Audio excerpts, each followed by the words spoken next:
Salah.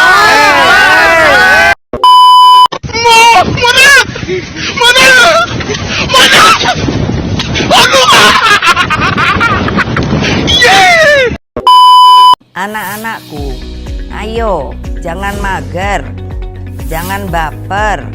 Indonesia itu perlu energimu, bangsamu perlu kreativitasmu. Tungguin ya.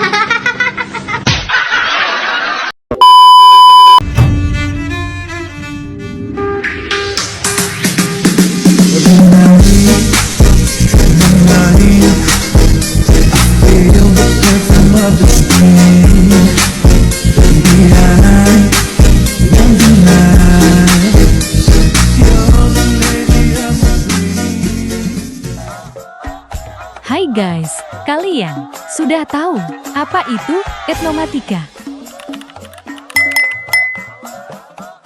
Etnomatematika biasa dikenal dengan pembelajaran matematika yang mengaitkan unsur-unsur budaya dalam menanamkan konsep-konsep matematika. Pada dasarnya, matematika merupakan ilmu yang berkaitan dengan kehidupan sehari-hari. Budaya berkaitan dengan kehidupan sehari-harian, secara langsung dapat menanamkan konsep matematika kepada peserta didik dan mengantarkan pembelajaran matematika suatu pembelajaran yang bermakna dan menyenangkan. Pada video ini, kita akan mengeksplorasi lebih jauh tentang etnomatematika pada salah satu budaya Betawi, yaitu tari masal, ondel-ondel, yang akan dibagi menjadi 3 bab pembahasan, yaitu wirasa, wiraga, dan wirama. Tungguin ya. Bab 1. Wirasa. Pada bab wirasa ini akan dibahas tentang filosofi, sejarah, mana yang dapat diambil dari tari ondel-ondel ini. Pada zaman dulu tarian ondel-ondel digunakan oleh masyarakat sebagai upaya penolak bala. Tari ondel-ondel diyakini juga dapat mengusir gangguan roh halus yang gentayangan, sehingga kesenian ini sering dikaitkan dengan hal-hal yang berbau mistis. Tarian ondel-ondel juga mempunyai nilai estetis sebagai salah satu kearifan lokal untuk mengajak masyarakat hidup bersih dari segala sesuatu yang dapat merusak tatanan kehidupan. Pada era tahun 40-an, kesenian tari ondel-ondel bertujuan untuk memerankan nenek moyang atau leluhur yang senantiasa menjaga seluruh penduduk desa. Akan tetapi, makna mistis tersebut hanya bertahan hingga era 50-an seiring dengan kemajuan pemikiran masyarakat Betawi. Sekarang ini, ondel-ondel lebih bertujuan untuk menambah semarak pesta-pesta rakyat di daerah ibu kota. Misalnya peresmian gedung baru, penyambutan tamu terhormat, hingga festival-festival tahunan di Jakarta. Tungguin ya. Bab 2. Wiraga. Gerakan ke-1. Posisi salam dan tangan dirapatkan di depan, dada, dan di bawah tangan menghasilkan bentuk segitiga. Gerakan kedua. Penari laki-laki mengayunkan sebelah tangan ke atas sehingga membentuk sudut 180, sedangkan penari perempuan mengayunkan sebelah tangan sedikit miring sehingga membentuk sudut 160. Gerakan ketiga. Gerakan ketiga sama dengannya gerakan kedua, hanya saja berbeda arah. Penari laki-laki mengayunkan sebelah tangan ke atas sehingga membentuk sudut 180, sedangkan penari perempuan mengayunkan sebelah tangan sedikit miring sehingga membentuk sudut 160. Gerakan keempat. Penari laki-laki mengayunkan kedua tangan ke atas sehingga membentuk sudut 180, sedangkan penari perempuan mengayunkan kedua tangan ke atas sedikit miring sehingga membentuk sudut 150. Gerakan kelima. Penari laki-laki dan perempuan mengayunkan tangan lurus ke depan dan ke belakang. Gerakan keenam. Penari pria merentangkan kedua tangan hingga membentuk sudut, sedangkan penari wanita mengayunkan kedua tangan hingga membentuk sudut 45 derajat. Gerakan ketujuh. Penari pria dan penari wanita mengayunkan kedua tangan menghadap ke kiri atas dan bawah hingga membentuk sudut 180 derajat. Gerakan ke-8.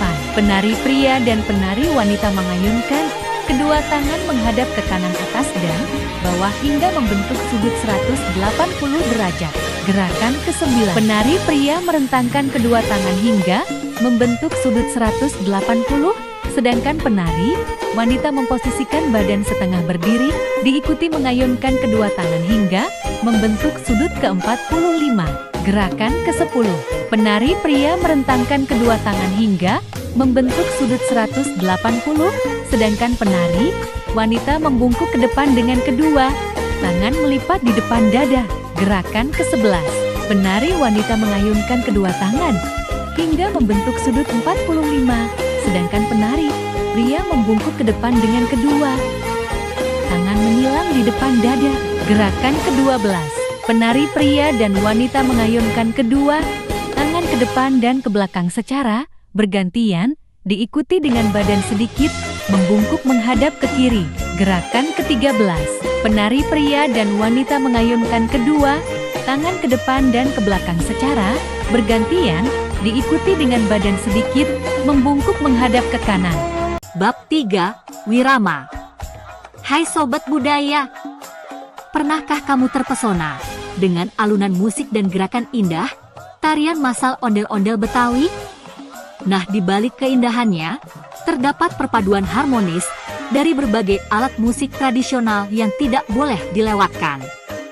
Hari ini, kita akan menjelajahi pesona beberapa alat musik tradisional Betawi yang menjadi kunci utama dalam setiap pertunjukan gerakan pada tarian massal ondel-ondel, diantaranya gendang, gong, suling, gambang, dan trompet. Alat musik yang pertama, gendang. Gendang adalah alat musik perkusi membran yang terbuat dari kayu dan kulit hewan. Alat musik ini memiliki dua sisi yang berbeda ukuran, dengan sisi yang lebih besar menghasilkan nada yang lebih rendah, dan sisi yang lebih kecil menghasilkan nada yang lebih tinggi. Gendang dimainkan dengan cara dipukul dengan tangan atau stick, seperti pada video berikut. Dalam budaya Betawi, gendang memiliki peran penting sebagai pengatur tempo dan irama dalam berbagai pertunjukan musik atau tari. Alat musik yang kedua, gong. Gong adalah alat musik perkusi idiofon yang terbuat dari logam, biasanya perunggu. Alat musik ini berbentuk bundar dan memiliki bagian tengah yang menonjol. Memainkan alat musik ini seperti pada video berikut. Dalam budaya Betawi, gong digunakan untuk menandakan awal dan akhir pertunjukan, memberikan penekanan pada momen penting, dan menciptakan suasana magis dan sakral. Alat musik yang ketiga, suling. Suling adalah alat musik tiup aerofon yang terbuat dari bambu atau kayu. Alat musik ini memiliki lubang-lubang kecil di sepanjang bodinya yang menghasilkan nada yang berbeda-beda ketika ditiup. Suling dimainkan dengan cara ditiup pada ujungnya dan menutup atau membuka lubang-lubang dengan jari tangan, seperti pada video berikut.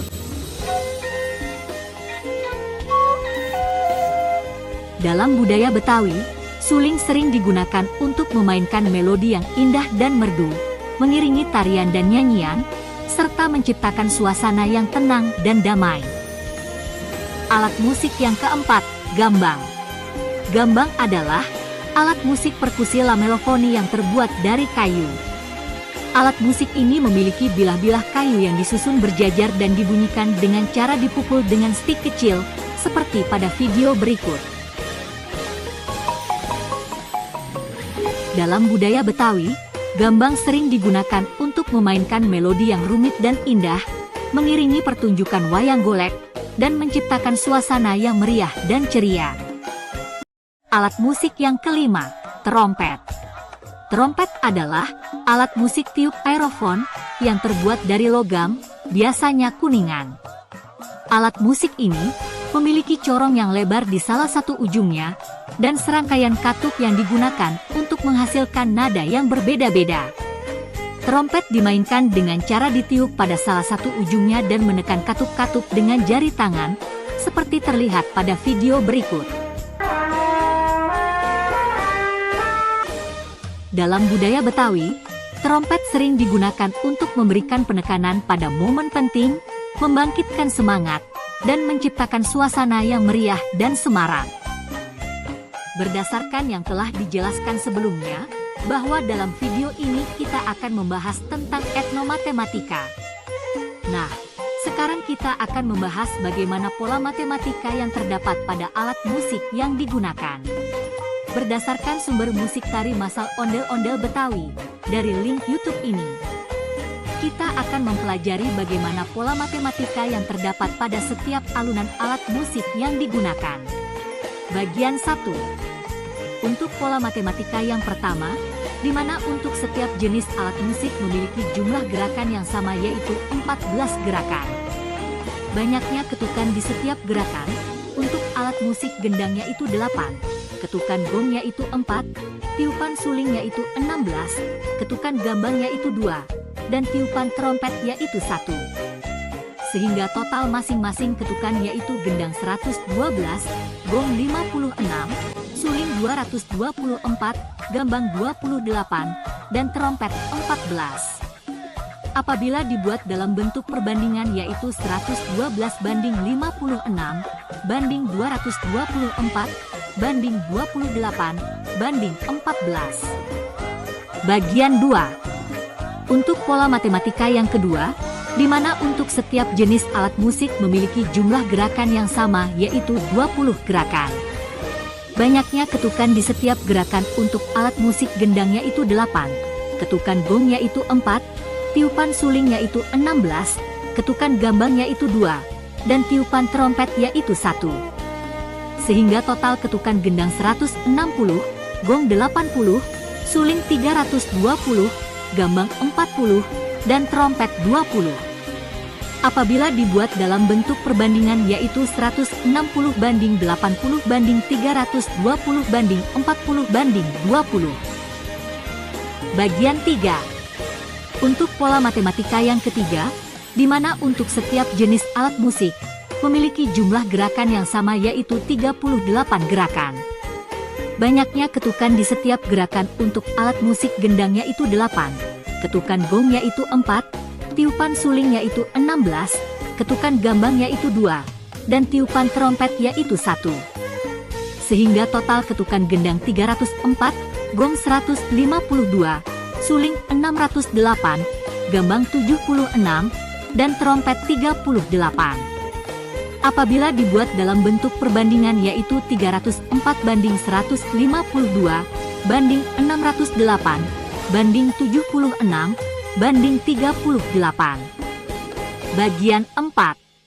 Untuk pola matematika yang keempat, di mana untuk setiap jenis alat musik memiliki jumlah gerakan yang sama yaitu 47 gerakan.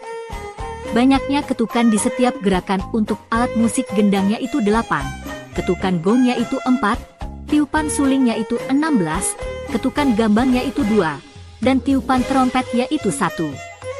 Sehingga total ketukan gendang 376, gong 188, suling 752, gambang 94, dan trompet 47.